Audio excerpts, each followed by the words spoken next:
Hello everyone and welcome to my Soap Twist 24 channel. I hope everyone is having a wonderful day. Before we begin, please hit the subscribe button and give this video a thumbs up. In the shimmering haze of Los Angeles, where the sun-kissed hills of Beverly Hills murmured secrets to the ocean air, the Forrester family enterprise stood as a symbol of ambition and heartache. The bold and the beautiful had always been more than a fashion house. It was a maze of entwined loyalties, forbidden desires, and fates woven with silk and grief.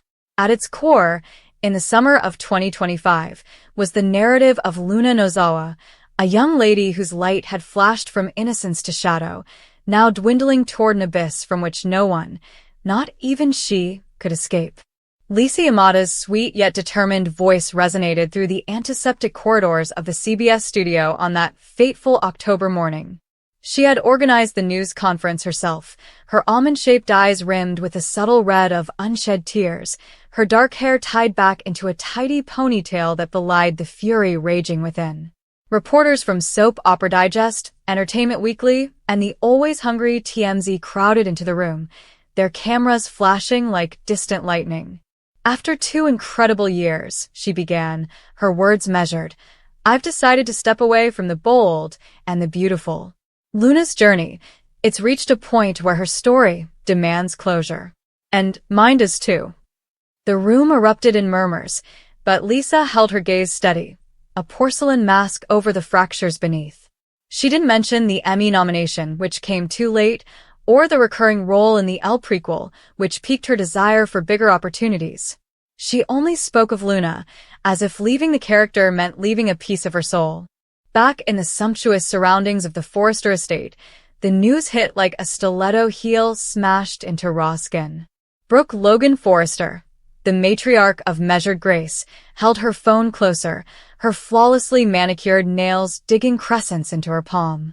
"She's leaving? Just like that?" she muttered to Ridge, her husband after too many reconciliations to count.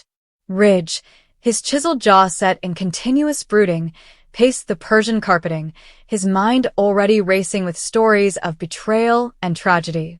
"Luna was family," he muttered, the word tasting unpleasant. This drama defined family as bloodlines muddled by affairs, adoptions forged in fire, and secrets that reappeared like carelessly hemmed seams. Luna Nozawa's story began not in glitter, but in the dark underbelly of a single mother's despair. Poppy Nozawa, Lee's long-lost sister, a woman whose wild spirit had once danced through Tokyo nightclubs before colliding with the unforgiving shores of Los Angeles, had raised her kid in the shadows of Il Giardino, the Italian restaurant where waitstaff dreams turned into nightmares. Luna, with her wide, doe-like eyes and cascade of raven hair, had invaded the Forrester world like a June storm, new, enticing, and destined to upend everything. She was the barista who piqued Ridge's interest with her quiet resilience, the intern who fell into Zen's arms after a blackout at a fashion event, and the inadvertent player in a corporate espionage game pitting Forrester Creations against the Spencer dynasty. In the soap opera world, however, innocence was a delicate illusion. Luna's tragic fate had unraveled thread by thread, beginning with the poison martini that killed Hollis, the amiable bartender who had known too much about Poppy's antics. Then there was Tom Starr, the drifter with a guitar strung with falsehoods, slumped in a supply closet, a needle's kiss still fresh in his veins. And Steffi Forrester, fierce, unyielding Steffi, was snatched in the middle of the night, her screams muffled by Luna's shaking hands. The charges piled up like unpaid bills. 2 murders, 1 kidnapping, a symphony of sins that no number of weeping monologues could erase. Luna hadn't intended for any of it. Or did she? The lines had blurred in her fevered imagination, where love had become to obsession. Bill Spencer, the silver fox with a heart of fool's gold, had promised her redemption, a penthouse sanctuary under house arrest, a second chance wrapped in his rich embrace. However, even Bill's empire couldn't protect her from the ghosts she had unleashed. As the courtroom doors swung shut behind her on that hot July afternoon, Luna's image in the polished wood revealed a lady hollowed down, her once vibrant cheeks haggard, and her spirit a wilted flower. The judge's gavel had dropped like thunder, condemning her to life without parole in a maximum security jail upstate, far from the palm-lined avenues she had once called home. "No appeals," the prosecutor hissed, his eyes shining with glee at the plot twist that had been delivered. Poppy wailed from the gallery, her sequined shirt heaving with cries that echoed the theatrics of the previous 100 episodes. Lee Finnegan, ever the stoic surgeon, remained straight, her face a mask of clinical detachment that concealed maternal pain. And Finn, sweet, troubled Finn, clutched Hope's hand, his medical oaths at odds with the blood tie that connected him to the monster his aunt had created. But Luna's sorrow was not limited to iron bars and neon lighting.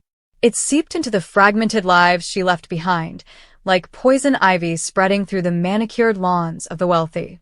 Take R.J. Forrester, the golden boy whose heart she had captivated in a flurry of clandestine kisses and murmured vows.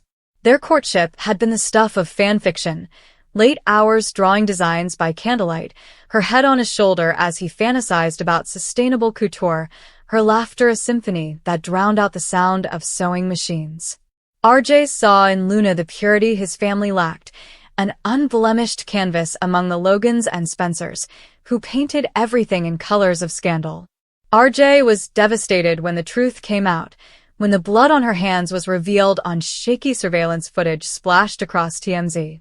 He moved through the corridors of Forrester Creations like a ghost, his sketches reduced to frenetic scribbles of black silhouettes, each with Luna's features engraved in charcoal tears. "I loved her," he admitted to his mother, Taylor Hayes Forrester, in the sun-drenched solarium, where family therapy sessions also served as narrative summaries. Taylor, with the calm of a psychotherapist and a heart softened by too many of Ridge's infidelities, drew him into an embrace scented of lavender and remorse. "Love blinds us, darling, but it does not define us." However, for RJ it did. He kept replaying their last night together, the one before the arrest, in his thoughts. They'd been lying on a blanket under the stars at Griffith Observatory, her fingers painting constellations on his skin. "Promise me we'll always have this," she said, her voice shaky. He had promised, sealing it with a kiss that tasted like eternity. Now, eternity was a cell block, and his promises were ashes. Across town, in the Spencer Publishing Tower that protruded from the horizon like an accusatory finger, Bill Spencer nursed his own wounds with Scotch neat and a scowl that could curdle cream. Luna had been his redemption project, the daughter he had never had, taken from the clutches of punishment and deposited in his cliffside estate as if money could make up for crime. He recognized himself in her, the wild child tamed by circumstance, the fighter grasping for a footing in a world designed for the ruthless. Their evenings were spent playing chess by the fireside, and her laughing brought rare smiles to his weary face. "You're more than your mistakes, kid," he'd continue, clinking glasses and oblivious to the shadows forming in her eyes. The betrayal stung the most because it echoed his own sins, the affairs that destroyed marriages, the manipulations that created empires on sand. When the cuffs were fastened around her wrists, Bill shouted at the investigators like a lion caught, vowing to unleash his legal dogs. However, even the Spencers were unable to pay their way out of double murder. Now alone in his study, surrounded by framed conquest headlines, Bill glanced at the photograph on his desk. Luna at her first gala, resplendent in an emerald silk Forrester gown, her arm linked to his. "What did I miss?" he said to the empty room, his inquiry a lament for the father role he had failed to provide. Will Spencer Jr., his biological son, stared from the doorway, a boy on the verge of adulthood, his eyes wide with the awareness that heroes in their society were only criminals disguised. "Dad," Will whispered softly, "she was broken long before you." But Bill knew otherwise. They all were. Luna's mother, Poppy Nozawa, carried the weight of tragedy like a crown of thorns. Poppy, once a free spirit who flitted among lives like a butterfly in a tempest, had given up her bohemian ideals for the stability of single motherhood.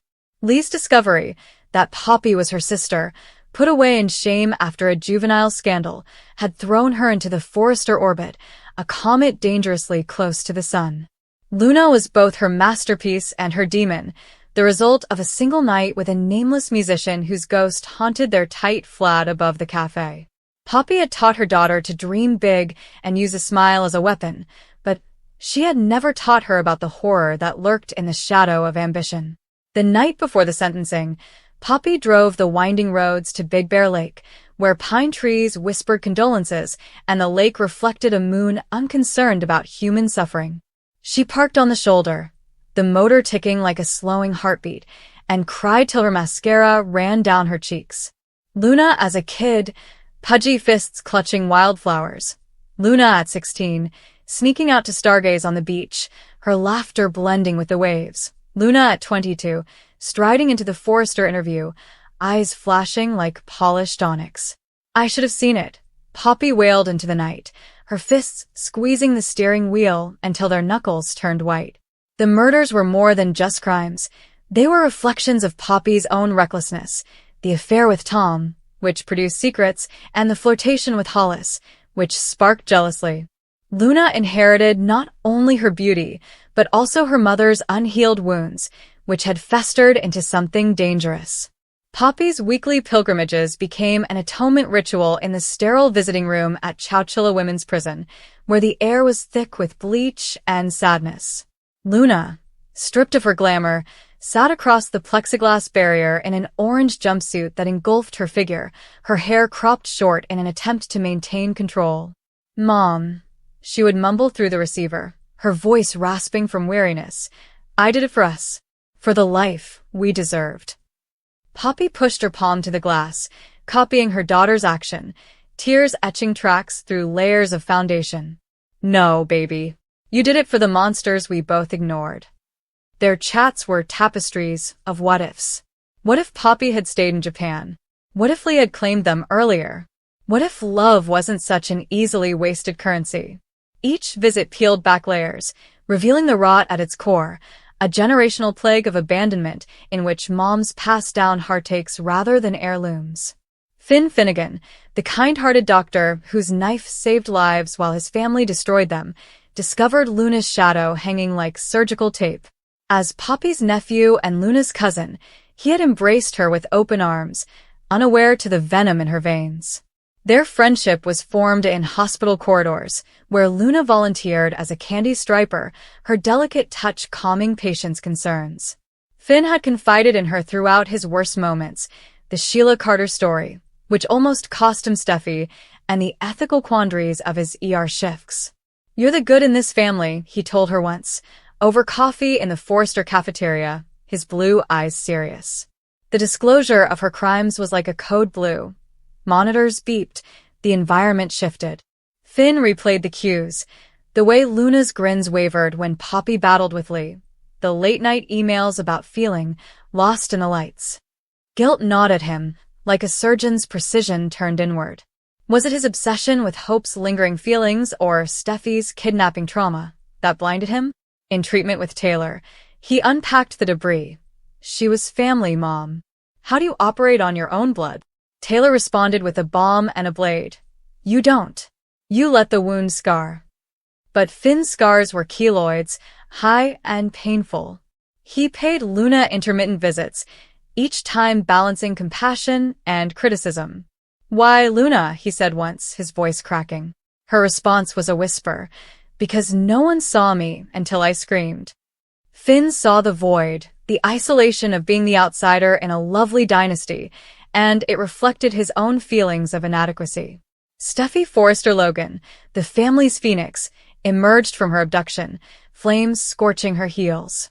Steffi, bound and gagged in that deserted shack off Mulholland Drive, Luna's knife at her throat, peered into eyes that had once gleamed with sisterly affection. "You are my friend," she said when rescued, bruises sprouting like abstract painting on her pristine skin. The betrayal wounded deeper than any sword, reviving scars caused by Liam's indecisions and Ridge's divided heart. Steffi poured her wrath into her job, her heels ticking like metronomes through board meetings, her design sharper, edgier, gowns with hidden pockets for concealed knives, metaphorically speaking. However, at quiet moments, when nursing a glass of Pinot in the beach house she shared with Finn, vulnerability crept in. She could have killed me, Finn. For what? A grudge against the world. Finn's arms wrapped around her like anchors, but he couldn't stop the flow of doubts. Steffi had nightmares about Luna's face transforming into her own. What if the craziness was hereditary, a Forrester flaw?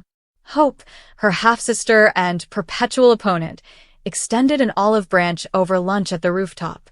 Survivors stick together. For once, Steffi accepted, their laughter bridging chasms of competitiveness. Luna's demise became Steffi's cautionary tale, a reminder that beauty disguised animals and that trust was a luxury reserved for the stupid. Zend Forrester Dominguez, the artist with a spirit fashioned in Milan ateliers, mourned Luna silently rather than with tears. Their one-night encounter, fueled by champagne and confusion during a power outage at a launch party, served as a flame that kindled remorse. Zend, ever the romantic, had drawn her portrait in secret, using crimson and indigo to capture the agony he sensed but never spoke. When the romance became public, distorted by tabloids into calculated seduction, Zend retired to his studio, canvases piling up like unanswered prayers. "She used me," he said to his cousin RJ, while sketching in the design room, charcoal dust on their fingers like shared sins. RJ gave a solemn nod, saying, "We all let her in." Zend's anguish was reflected in his art, with collections dubbed Veiled Shadows, in which models wrapped in transparent silks resemble ghosts. At the unveiling, commentators complimented the depth, ignorant that it was the result of loss. Luna had recognized a skill when others judged it as too experimental, and her encouragement was a lifeline in a family that valued Ridge's conventional lines. Zend's tether had been severed, leaving him adrift.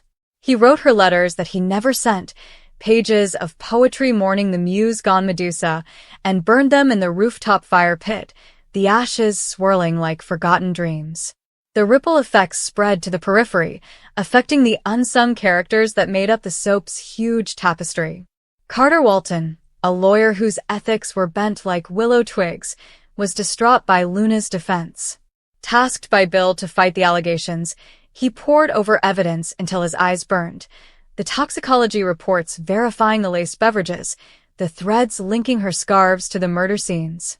"She's guilty, Bill." He finally conceded in the Spencer Yacht's mahogany-paneled office, with waves lapping like accusatory tongues. Bill's look could have buried ships. Find a way. Carter succeeded, uncovering a technicality on the kidnapping allegation, but murder remained like burrs. His failure lingered in courtrooms for a long time, leaving a stain on his perfectly fitted outfits. Even Deacon Sharp, a former bad boy turned bar owner, felt the chill. Luna used to work as a waiter at Il Giardino, and her tips helped fund painting studies that inspired her fashion sketches. Deacon had mentored her, sharing stories of his rock star youth over greasy restaurant shifts. "Kid, life's a stage, play it bold," he encouraged. Her collapse echoed his own stumbles, addictions, incarcerations, and he raised a toast to her absence at the bar, murmuring, "Break a leg in there, Luna. Hope it's the right one." As autumn leaves turned the canyons gold, the Forrester world acclimated to the void. Brooke held a healing gala at the mansion, with dresses flowing like waterfalls of forgiveness and champagne flutes clinking in toasts of resilience. Ridge introduced a new line inspired by Lost Horizons, which are metaphors for untaken roads. Hope and Liam, who were constantly circling their difficult relationship, found consolation in co-parenting Beth, Luna's tumult a distant thunder. Steffi and Finn rekindled their vows on a Malibu beach, where salt air washed away the scars of their abduction. Poppy, adrift, reconnected with former flames, her laughter strained and fleeting. In the peaceful hours, when LA's neon pulse slowed, Luna's spirit lingered. Inmates at Chowchilla murmured about the fashion killer, her story causing nightmares for the hardened.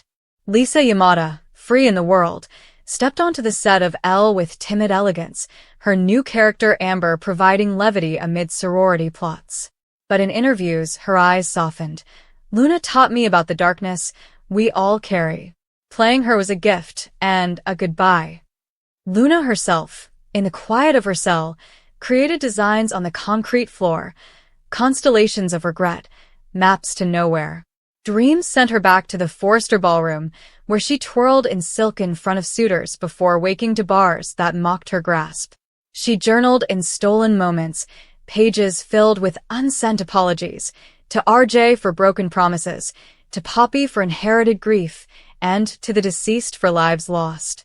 "I wanted to shine," she wrote, ink blurring with tears, "but I burned too bright."